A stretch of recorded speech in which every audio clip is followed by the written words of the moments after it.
Well, from Berkeley, California to the G20 meeting recently in Hamburg, Germany, a global surge in left-wing violence has left campuses burning and cities smoldering.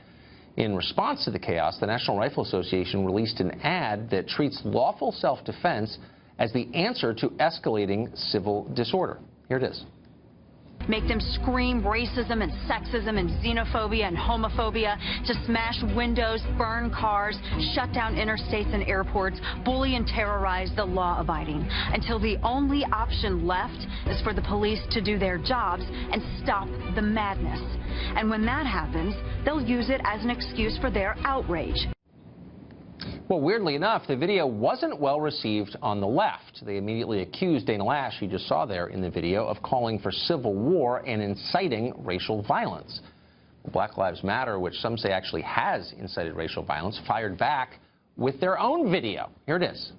Until the only option left is for black people to disrupt the systems that keep us oppressed and build the kinds of communities in which we want to live. And when that happens, they'll use it as an excuse to kill more of us. We know that we are not safe, but we are not scared either.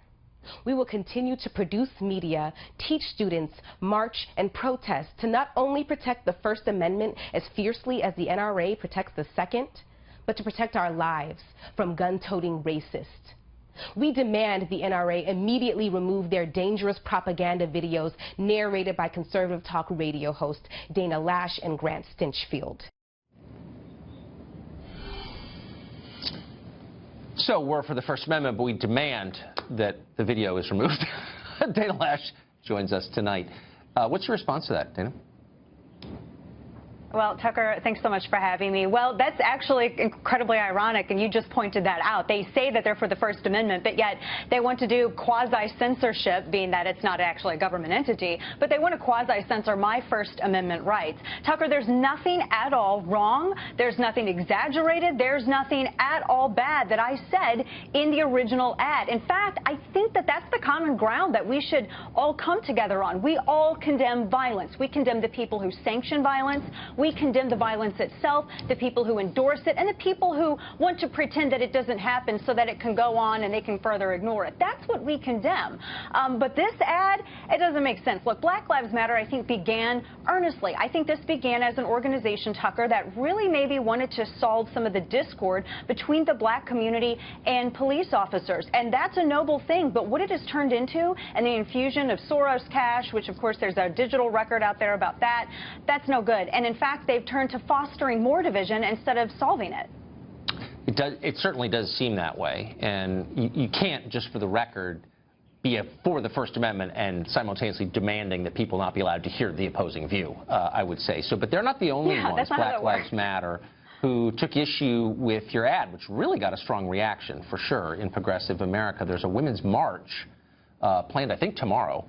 I won't be going, in part a response to this ad in the National Rifle Association. What is it exactly? Yes. Yes, it is the Women's March, which, if you remember back in January, Tucker, they banned pro-life women. So it's some women only. It's not all women. They've banned any sort of gay Muslim groups. They've banned pro-life groups. They don't really like conservative women that believe in Second Amendment rights for all women. So it's a very discriminatory organization.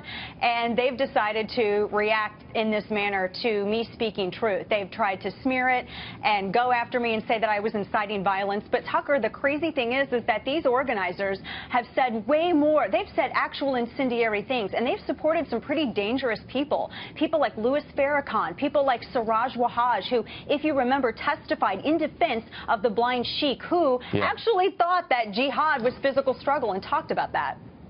What does that have to do with the Women's March? Why would people like that be involved?